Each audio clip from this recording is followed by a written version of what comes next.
parte que não tenha ficado redondo. Mas pode Ok. começar então. Pode começar? Pode. Comece se apresentando aí. Bom, meu nome é Alexandre, eu sou CFO lá da Eduz.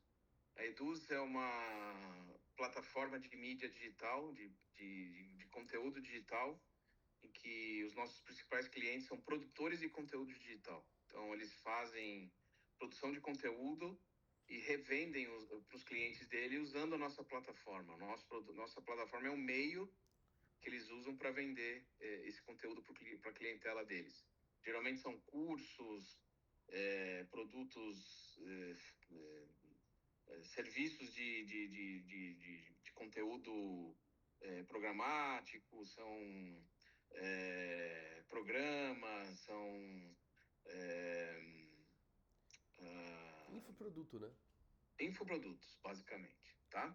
Perfeito. E você tem há quanto tempo já na área de gestão? Gestão, já estou há Como mais de 20 gestor, né? anos. Sim. Como gestor, há mais de 20 anos. Quiser aprofundar um pouco na sua carreira? O espaço Sempre é seu. trabalhando, sim, eu sempre trabalhei em multinacionais, geralmente americanas. Eu trabalho com a área financeira desde a época de estágio, nos anos 90, saindo da faculdade, fiz GV, e lá eu aprofundei, me especializei na área financeira, depois fazendo MBA em finanças e controladoria. Então, eu trabalho como diretor financeiro desde final dos anos 2000, aí, 2008, 2009, mais ou menos. Perfeito. E hoje você está atuando na Eduz já tem quanto Na tempo? Eduz, na Eduz eu estou há um ano e meio.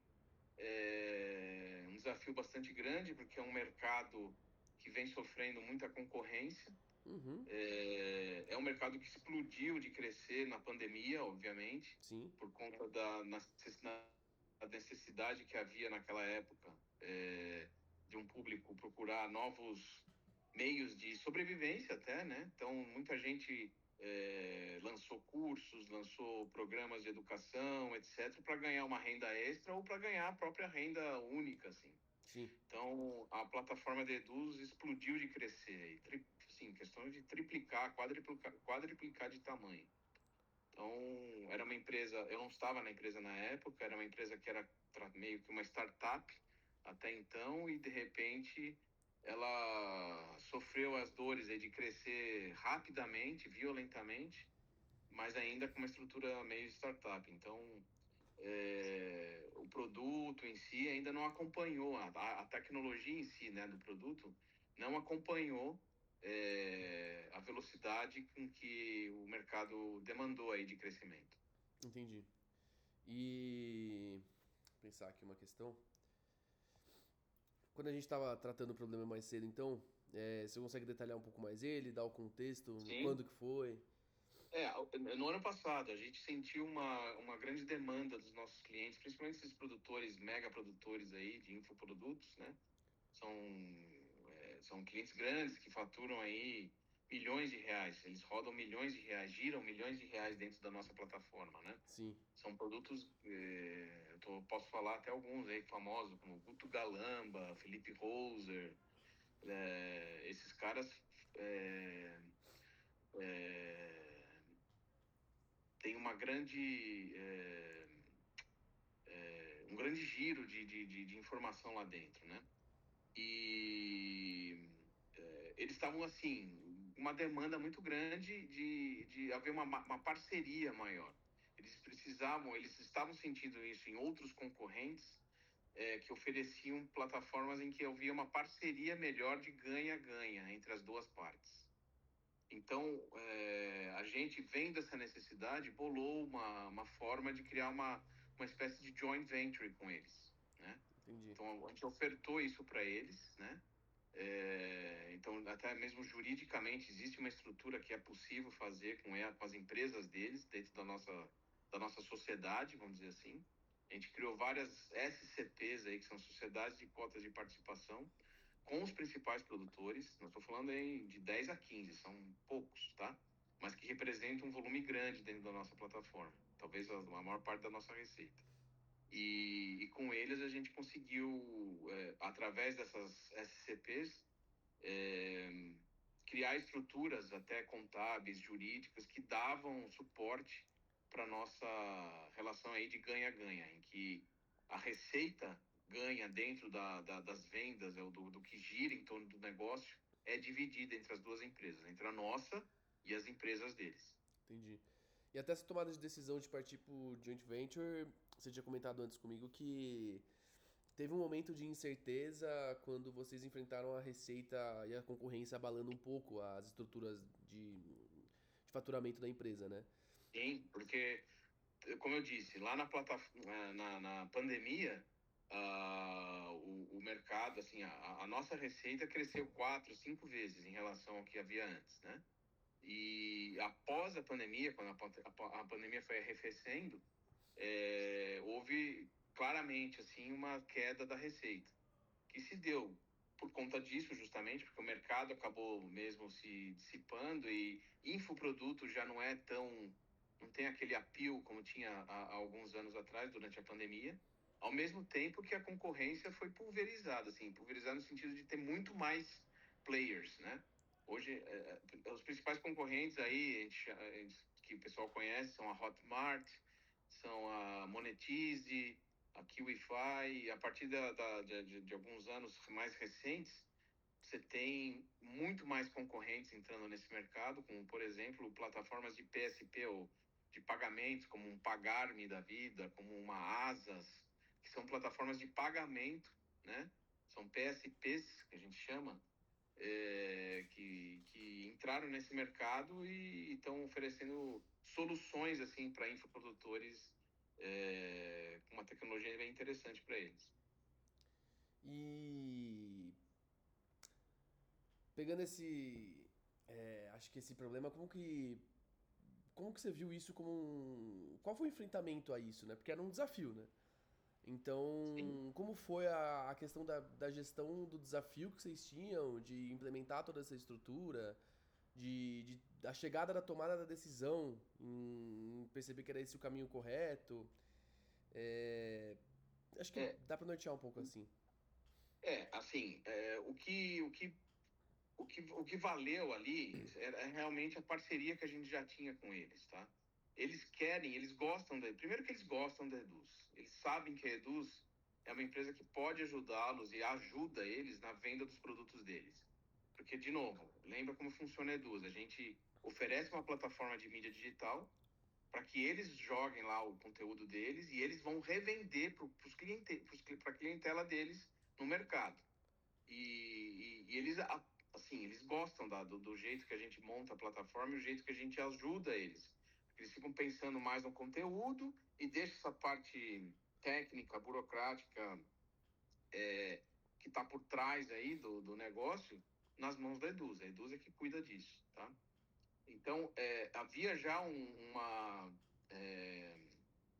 visão deles de que a Eduz poderia ajudá-los de maneira mais intensiva e mais...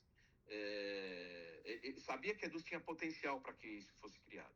E eles nos desafiaram nesse sentido.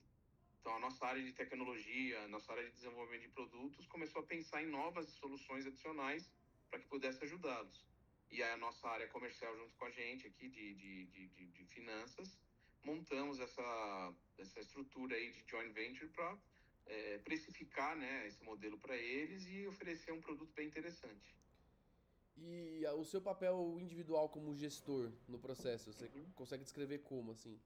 Eu sou o cara que olha a parte de retorno financeiro, obviamente, né? Não dá para sair assim em português, claro, na porra louquice, né? Porque não adianta a gente torrar dinheiro, tá? Então, o que a gente faz aqui é analisar retorno sobre investimento, o ROI. Sim. Então, tudo isso está com um cálculo de ROI por trás. A gente olha quanto que está sendo investido. Em alguns casos, a gente tem que investir em patrocínio com eles, a gente tem que bancar certas coisas com eles, dividir esses custos e esperar um retorno lá na frente. Isso é tudo calculado. E aí a minha área, eu particularmente, junto com o meu time, que a gente faz esse tipo de análise. Entendi. E se você fosse pegar uma experiência assim do passado, você sente que você se ancorou nessa experiência para enriquecer essa tomada de decisão de Com certeza, desse com estruturamento certeza. aí? Eu sempre trabalhei nessa área de análise e planejamento financeiro, né?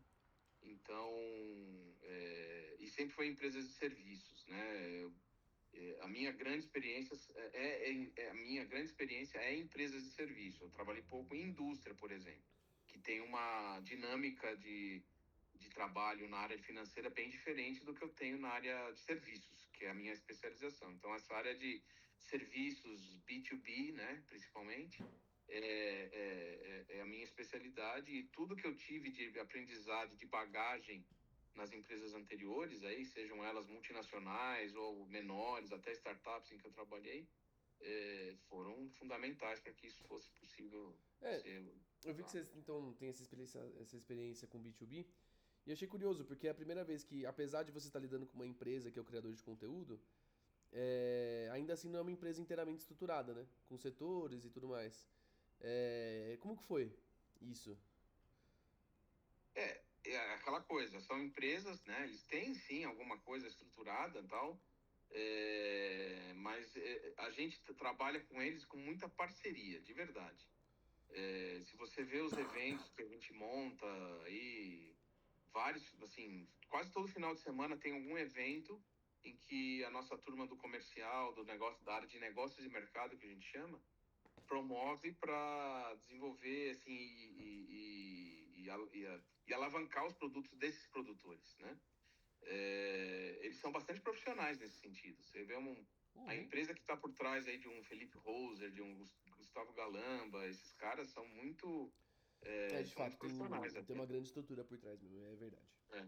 É, Outro ponto, acho que voltando pro problema, o problema central da questão que era a falta de receita ali, e você consegue detalhar um pouco da diversidade enfrentada naquelas semanas, assim? É assim, não é nada agradável a gente olhar o resultado, né?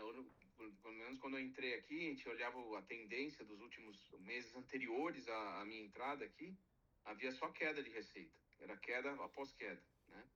Os números só caindo, caindo, caindo, caindo, e custos subindo, subindo, subindo.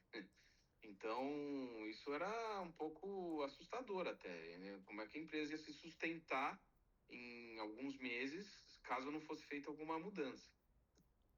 Particularmente, essa virada de chave com as joint ventures ajudou bastante no resultado. No final do ano, a gente já mostrou uma recuperação nessas vendas. Elas cresceram pelo menos 30% em relação ao mesmo período do ano anterior. E esse ano a gente está olhando também uma tendência dos meses, tem uma certa sazonalidade, começo do ano é um pouco mais lento, né? Mais devagar a coisa do infoproduto, mas mesmo assim a gente tem mostrado uma tendência de subida de receita novamente, o que é legal. Perfeito. E acho que eu entendi um pouco a questão da estruturação que você teve com o time comercial, que foi uma ideia em conjunto, que foi algo que. Acho que foi um pensamento compartilhado ali, né? Não foi algo Foi. que. A gente trabalhou junto, a área de negócio e mercado, né? Investindo nessas parcerias, né? E a nossa área mais tecnológica, então a área de engenharia e de produtos, a área técnica, os devs, né? Que desenvolve os produtos e tudo mais, foi uma junção, né? De todos esses times aí. Sim. Junto com o nosso, que faz análise financeira, e meu time também, a área jurídica também faz parte da minha. A área jurídica foi fundamental também para estudar essa SCP e tudo mais. Então, teve um trabalho aí de vários braços, né? Trabalhando em conjunto. Isso foi fundamental. Perfeito. Acho que agora eu consigo já estruturar alguma coisa aqui. Deixa eu ver Tá se tem bom. mais alguma pergunta que. O contexto a gente pegou, né? O desafio era importante. Acho que. Como que foi na transição daquela sensação de, puta, será que vai dar certo? Não tinha escolha. A gente tinha que pensar fora da caixa. Se a gente continuasse do jeito que estava, a gente só iria olhar números caindo. Se a gente não fizesse algo novo e que pudesse ser impactante no mercado e que pudesse ter um bom retorno, uma opinião positiva desses clientes, a gente ia continuar caindo. receitas agora crescendo 30% acima do que estava no ano, 2 anos atrás, quando começou essa tendência de queda. Então, isso mostra que o sucesso chegou, né? Entendi. Acho que tá claro. Acho que dá pra montar um case nisso aí, sim. Boa. Deixa Então, eu, qualquer coisa, só chamar mais para ter mais esclarecimentos se precisar. deixa eu ver agora